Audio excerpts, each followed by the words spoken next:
Assalamualaikum warahmatullahi wabarakatuh.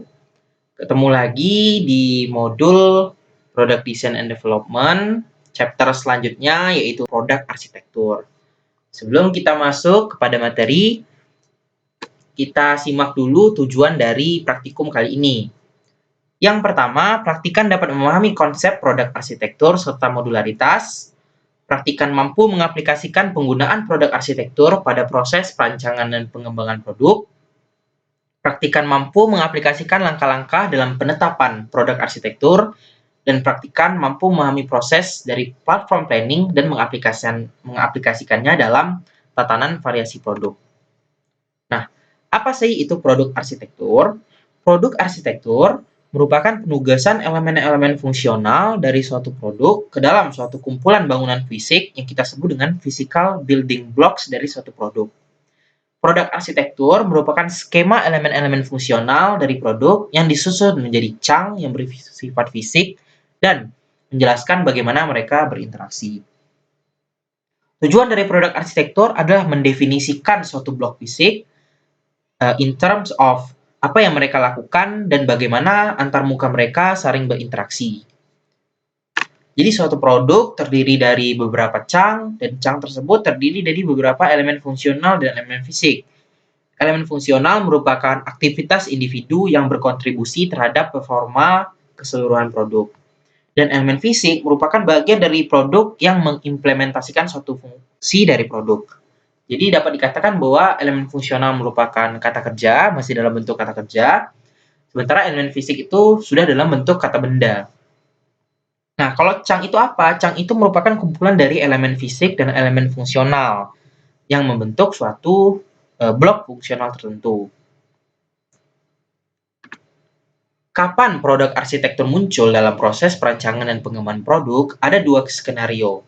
Skenario pertama apabila suatu produk tersebut sudah ada sebelumnya dan saat ini akan dikembangkan. Nah, jika begitu, maka produk arsitektur dapat muncul di proses pengembangan konsep atau lebih awal, pada stage yang lebih awal. Ini jika produk sudah memiliki teknologi dasar dan prinsip kerja yang jelas dan telah ditetapkan serta memiliki konsep yang matang. Contohnya, pada perusahaan sepeda motor yang sudah paham penerapan teknologi serta alur dan prinsip kerja dari suatu sepeda motor, maka produk arsitektur dapat dilakukan pada proses perancangan dan pengembangan produk, pada pengembangan konsep untuk menghasilkan lebih banyak variasi. Skenario kedua apabila produk yang akan kita kembangkan ini belum ada sebelumnya. Maka, jika keadaannya seperti itu, produk arsitektur akan dilakukan pada perancangan tingkat sistem. Karena produknya merupakan barang baru sehingga pada stage yang lebih awal tim akan lebih fokus untuk menetapkan teknologi dan prinsip kerjanya. Contohnya pada perusahaan yang ingin merancang joystick baru. Nih contohnya ada Nintendo yang setiap eranya, setiap konsolnya itu memiliki joystick yang berbeda-beda. Nah, untuk mendukung permainan yang spesifik, proses produk arsitektur akan diterapkan pada perancangan tingkat sistem. Karena penting bagi tim perancang untuk tahu lebih dahulu nih, lebih pasti tahu mengenai prinsip kerja dan teknologi yang akan digunakan daripada peletakan fitur atau bentuk luarnya. Nah, selanjutnya ada modularitas. Modularitas ini merupakan suatu karakteristik yang menandakan apakah suatu objek yang kompleks dapat dipecah menjadi bagian-bagian yang lebih sederhana dan lebih mudah diatur.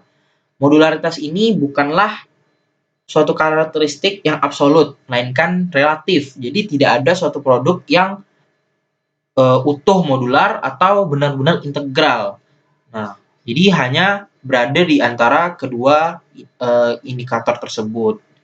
Misalnya 30% modular atau 70% integral dan sebagainya. Nah, sinonim dari kata modular adalah standar. Ada dua jenis modularitas. Yang pertama modular, yang kedua integral. Arsitektur yang modular itu memiliki ciri yang sederhana. Satu chunk dapat merepresentasikan satu atau sedikit elemen fungsional dan interaksi antar chunk tersebut mudah untuk dijelaskan. Sementara arsitektur integral memiliki ciri yang kompleks, di mana satu chunk dapat merepresentasikan banyak elemen fungsional Atau satu elemen fungsional atau fungsi itu direpresentasikan oleh banyak chunk, di mana hubungan antara chunk tersebut cukup rumit atau cenderung sulit untuk dijabarkan. Ada 3 tipe modularitas. Yang pertama, modularitas slot atau slot modular. Kedua, ada bus modular. Yang ketiga, ada sectional modular. Pada slot modular, penghubung antar chunk masing-masingnya memiliki tipe yang berbeda sehingga tidak dapat dipertukarkan. Contohnya, pada panel kendali atau panel instrumentasi, di mana part-partnya itu tidak bisa ditukar. Misalnya di mobil, antara radio, setir, dan speedometer itu nggak mungkin bisa ditukar tempatnya. Selanjutnya ada bus modular, penghubung antar chunk yang antar masing-masingnya memiliki tipe yang sama sehingga dapat dipertukarkan. Contohnya itu pada rak atau Lego. Yang ketiga ada sectional, yaitu penghubung antar chunk-nya itu masing-masing memiliki tipe yang identik sehingga bisa dipertukarkan asal memiliki interface atau penampang atau ukuran yang sama. Contohnya ada pipa, ada sofa, dan partisi. Nah, penetapan produk arsitektur ini memiliki beberapa implikasi. Ada 6 yang ditampakkan di sini, namun lebih banyak lagi bisa kalian baca lewat internet ataupun buku yang disediakan. Nah, yang pertama itu ada perubahan produk, ada variasi produk, ada standarisasi, ada performa, kemampuan manufaktur atau manufacturability, dan manajemen pengembangan. Berikut merupakan langkah-langkah untuk menetapkan suatu produk arsitektur. Kita mulai dengan membuat skema dari produk. Produk yang akan kita buat skemanya merupakan sebuah center. Skema dibuat untuk menggambarkan pemahaman tim terhadap elemen-elemen produk. Nah, tim dari suatu tim perancangan produk akan terdiri dari beberapa orang yang memiliki latar belakang berbeda. Jadi ini merupakan cross functional team dengan latar belakang berbeda-beda sehingga kita dapat mencapai pemahaman yang utuh terhadap pengembangan suatu produk. Nah, elemen-elemen dalam skema produk ini dapat digambarkan secara fisik atau fungsional. Nah, jadi apabila kita belum dapat menetapkan bentuk fisik dari suatu fungsional, misalnya kita punya fungsi untuk mengirimkan sinyal. Misalnya suatu produk itu akan melakukan pengiriman sinyal, namun kita belum tahu apa sih yang akan melakukan pengiriman sinyal. Kita belum tahu bentuk fisiknya itu seperti apa. Apakah sebuah antena atau sebuah microchip, kita belum tahu. Jadi kita akan menuliskan di situ mengirimkan sinyal saja. Namun ada yang fungsinya itu kita sudah ketahui bentuk fisiknya. Jadi kita bisa langsung tulis di situ microchip, antena, dan seperti itu. Antar elemen yang ada dalam skema dihubungkan dengan garis. Nah, garis ini menunjukkan hubungan tertentu seperti aliran energi, material, aliran data, atau hubungan fungsi seperti yang ada di gambar tersebut. Jadi pada skema ini ada 6 elemen dalam suatu center, ada standalone, lower base magnetic, lower base jepit, flexible, konektor, dan holder. Langkah selanjutnya adalah mengelompokkan elemen-elemen pada skema. Mengelompokkan di sini istilahnya adalah clustering. Jadi komponen dikelompokkan menjadi chunks, baik secara modular ataupun integral. Beberapa faktor yang mempengaruhi pengelompokan antara lain ada variasi geometrik. Kita mengelompokkan beberapa elemen itu berdasarkan kemiripan bentuk geometriknya, atau jika kita kelompokkan itu akan membentuk suatu bentuk geometrik yang sederhana gitu. Yang kedua ada function sharing, kita mengelompokkan beberapa elemen berdasarkan fungsi yang mereka lakukan. Jadi mereka tuh membagikan atau nge-share fungsi yang sama. Jadi mereka berkontribusi untuk fungsi yang sama, oleh karena itu kita kelompokkan jadi satu chunk. Selanjutnya ada vendor capability. Jadi ini ada kemampuan vendor. Jadi vendor tersebut, jadi beberapa elemen kita bisa dapat dari satu vendor yang sama gitu. Jadi ada 3 elemen. Nah, si vendor ini memiliki kemampuan untuk memberikan kita ketiga elemen tersebut. Dan mereka juga memiliki kemampuan untuk menyatukan ketiga elemen tersebut menjadi suatu part. Sehingga kita langsung mengelompokkan elemen-elemen tersebut menjadi satu chunk. Yang keempat ada similarity of design and tech. Jadi, beberapa elemen memiliki rancangan yang mirip, dan menggunakan teknologi yang sama. Jadi kita bisa mengelompokkan elemen-elemen tersebut ke dalam satu chunk. Dan terakhir ada accommodation of variety. Jadi apabila suatu beberapa elemen ini akan kita ganti-ganti untuk memberikan variasi pada produk kita, maka kita dapat menyatukan elemen-elemen tersebut sehingga ketika kita akan memberikan variasi terhadap produk, kita tinggal mengganti satu chunk. Jadi kita tidak perlu mengganti banyak elemen. Jadi kita akan mengganti satu chunk saja karena elemen-elemen tersebut sudah kita satukan menjadi satu chunk. Jadi pada clustering tadi kita 6 elemen dari center tadi kita kelompokkan menjadi 3 chunk. Ada landasan, ada lengan, ada holder, dihubungkan dengan hubungan fungsi dan urutan pemasangan. Jadi kita masang landasan dulu, lengan, lalu holder seperti itu. Langkah ketiga yaitu membuat susunan geometris kasar. Nah, susunan geometris kasar ini masing-masing bentuknya mewakili satu chunk. Jadi geometrisnya dapat kita gambarkan secara 2D atau 3D dengan bantuan gambar teknik, dengan bantuan sketsa, computer aided design, dan yang terakhir dengan membuat model fisik, bisa menggunakan kayu, busa, ataupun PLA. Nah, kita dapat menghasilkan berbagai variasi model, tergantung dari clustering yang kita lakukan sebelumnya. Jadi kita bisa menghasilkan satu clustering saja, lalu kita melihat bentuk geometrinya apakah visible atau tidak. Jika tidak visible, kita bisa ulang lagi melakukan clusteringnya, atau pada saat kita melakukan clustering, kita langsung menghasilkan banyak alternatif gitu. Jadi kita saat melakukan produk arsitektur, kita sudah buat skemanya, lalu kita clustering, namun tidak hanya satu kali clustering kita lakukan. Kita misalnya sekaligus menghasilkan 5.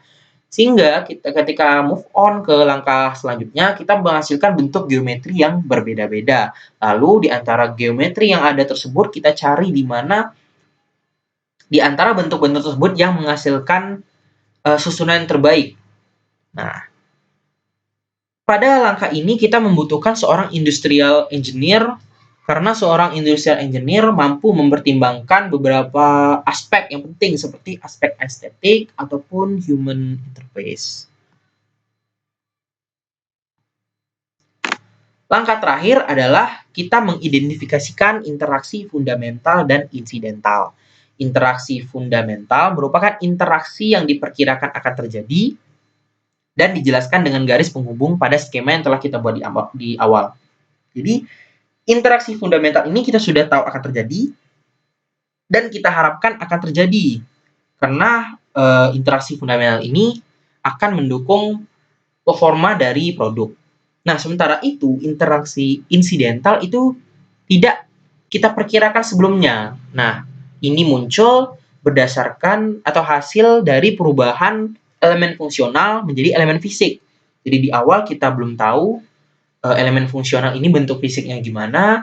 Setelah kita masuk ke fase pembuatan geometri, nah kita sudah menentukan bentuknya seperti apa, dan ternyata ketika sudah berubah ke bentuk fisik, terjadi nih interaksi dengan chunk yang lain. Contohnya di sini, tadi sisi benda yang dijepit merupakan elemen fungsional, belum tahu bentuknya, ketika sudah tahu bentuknya ternyata dia akan bergesekan dengan bagian landasan seperti itu.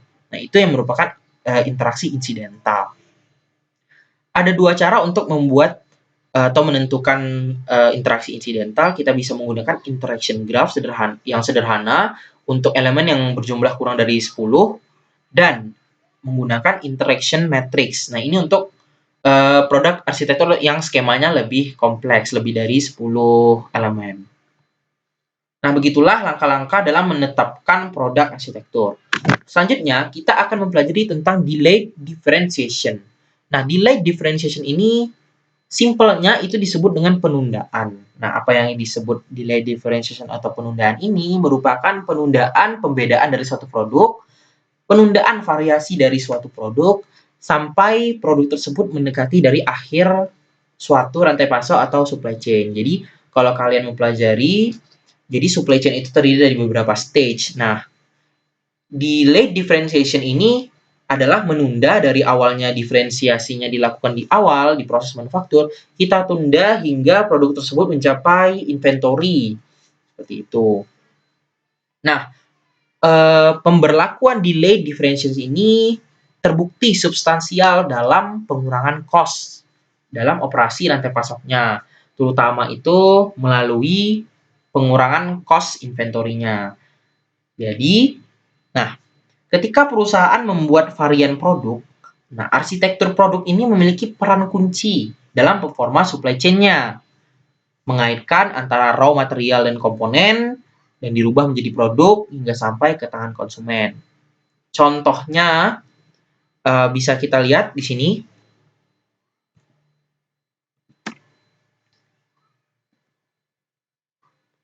Jadi misalnya suatu perusahaan akan membuat sebuah printer. Nah, printernya ini sama, satu, namun akan dibuat menjadi 3 varian yang berbeda. Ada varian A, varian B, dan varian C. Base-nya itu sama, terdiri dari komponen yang sama. Namun yang membedakan nanti ada part khusus. Nah, part khusus ini akan dibedakan antara tipe A itu partnya A, tipe B partnya B, dan tipe C partnya C. Pada skenario pertama atau diferensiasinya itu dilakukan di awal. Jadi kita assembly dulu nih part-part base-nya, part-part standarnya menjadi satu jenis printer. Lalu untuk membedakan printer tersebut menjadi versi yang berbeda, kita tambahkan part khusus ini. Jadi ada printer A, printer B, printer C. Lalu kita antar, kita transport, lalu kita masukkan ke inventory sebelum akhirnya printer tersebut jatuh ke tangan konsumen. Nah, dalam kasus ini bisa kita bilang, jadi masing-masing jumlah dari printer ini telah ditentukan terlebih dahulu. Jadi misalnya ini ada printer A 200, printer B 300, dan printer C 200 juga. Jadi totalnya ada berapa tuh? 200, 300, 200. Jadi ada 700. Jadi akan sampai ke tangan konsumen dengan jumlah yang sama seperti yang telah ditentukan di awal. Nah, coba kita lihat skenario selanjutnya, yaitu skenario B. Nah, di skenario B ini kita melakukan penundaan. Jadi di langkah awalnya sama, kita mengassembly bagian base dari printer, tapi saat ini printernya masih satu jenis. Nah, namun kita langsung transport, langsung menuju inventory. Nah, diferensiasinya kita membagi satu produk ini menjadi versi berbeda itu nanti setelah sampai di inventory. Nah, apa keuntungan dari pemberlakuan penundaan ini adalah kita mampu meningkatkan ketersediaan dari produk kita. Kita mampu mengcover permintaan yang ada untuk ketiga jenis produk tersebut. Jika kita sudah menentukan lebih awal, seperti yang tadi, produk A200, B300, dan C200 dari awal. Nah, namun ternyata setelah produk sudah bergerak dari awal menuju akhir, mendekati konsumen, ternyata demand dari konsumen itu tidak sesuai dengan jumlah yang kita produksi. Ternyata produk A hanya diminta 150 misalnya, lalu produk B yang diproduksi 300 ternyata diminta 350, dan mungkin produk C bisa saja lebih dari atau kurang dari atau bahkan sama permintaannya. Nah, perlakuan penundaan ini untuk mengcover atau mengantisipasi kejadian seperti ini. Jadi, kita simpan dulu produknya sebagai satu jenis, lalu kita transport sampai di inventory, lalu kita dengar lagi demand-nya ada berapa. Kita sesuaikan lagi. Lalu, pembagian versi dari produk tersebut kita lakukan setelah mengetahui data demand dari produk itu masing-masing. Sehingga kita bisa lebih memenuhi permintaan tersebut. Jadi kalau kita sudah menentukan jumlahnya fix dari awal, ternyata sudah sampai di sebelum masuk ke tangan konsumen, ya di retailnya seperti itu contohnya, atau di headquarter-nya, ternyata kita dengar demand-nya beda. Nah, jadi kalau seperti itu kita tidak bisa, nanti akan ada kelebihan, ada stock out, dan ada kekurangan dari produknya. Jadi itu akan menimbulkan kerugian. Pemberlakuan penundaan ini untuk mengantisipasi hal-hal seperti itu sehingga biaya inventory-nya bisa dikurangi. Dalam penetapan delay differentiation ada dua prinsip yang harus dipenuhi. Yang pertama adalah part yang menjadi pembeda dari suatu produk harus dikonsentrasikan dalam satu atau sedikit chunk. Mengapa harus dilakukan seperti ini? Ya ini untuk menunjang kemudahan. Jadi setelah kita assembly satu produk base-nya, setelah sampai di inventory, nah lalu kita mendengarkan demand untuk masing-masing versi yang berbeda. Nah itu tinggal kita gampang melakukan pembedaannya, karena yang menjadi pembeda itu hanya sedikit gitu, hanya satu. Jadi kita tinggal pasang tab.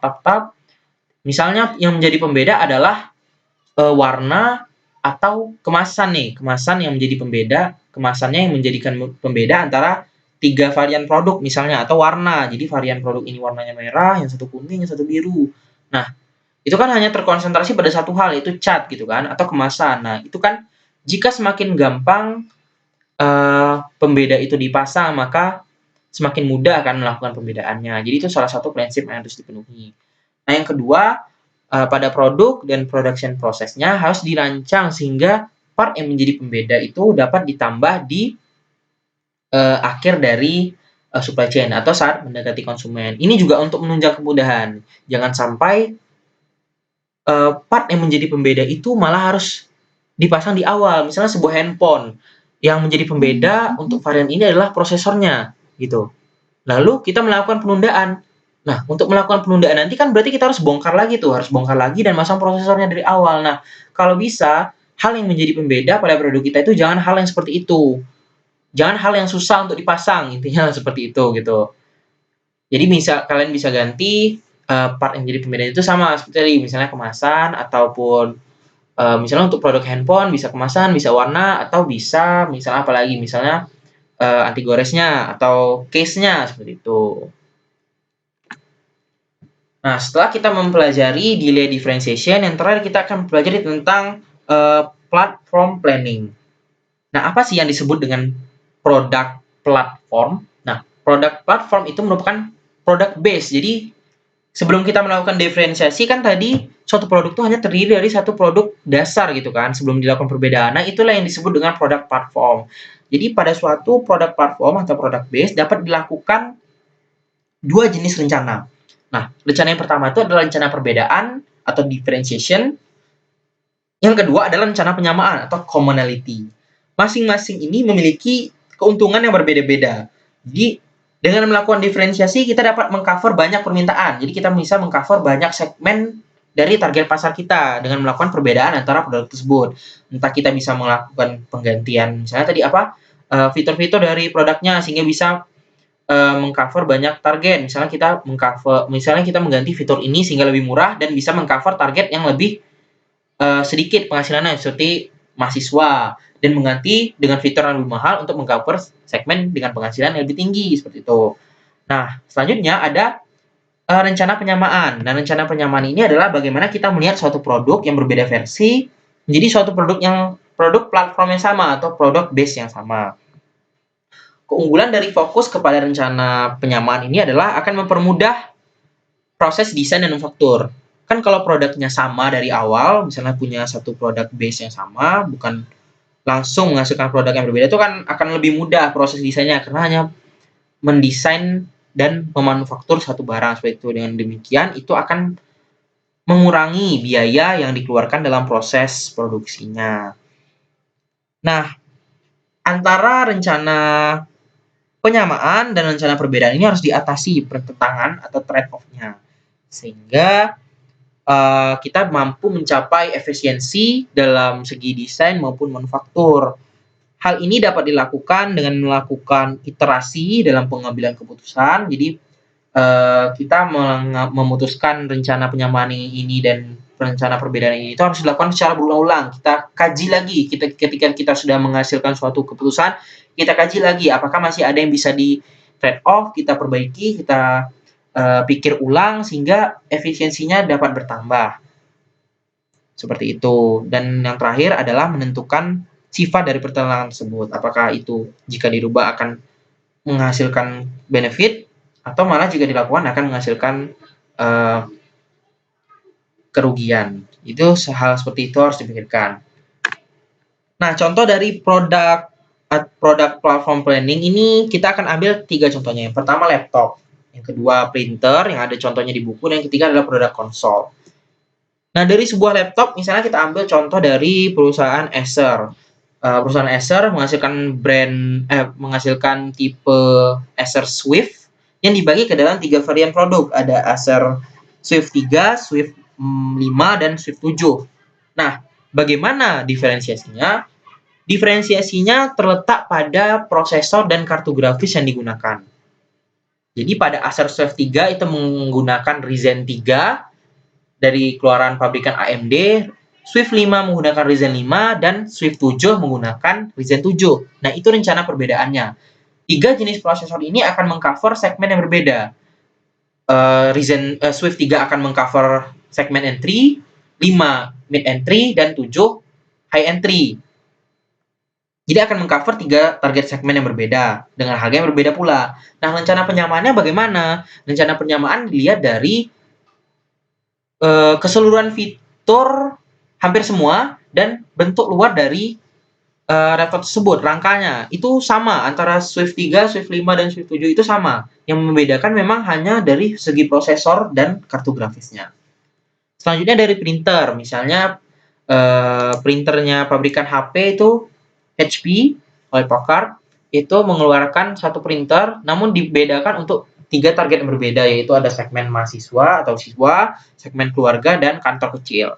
Nah, itu mereka secara umum tuh bentuk printernya sama, namun isi fiturnya itu akan berbeda sesuai dengan target segmennya, di mana itu akan juga mempengaruhi harga dan fungsi dari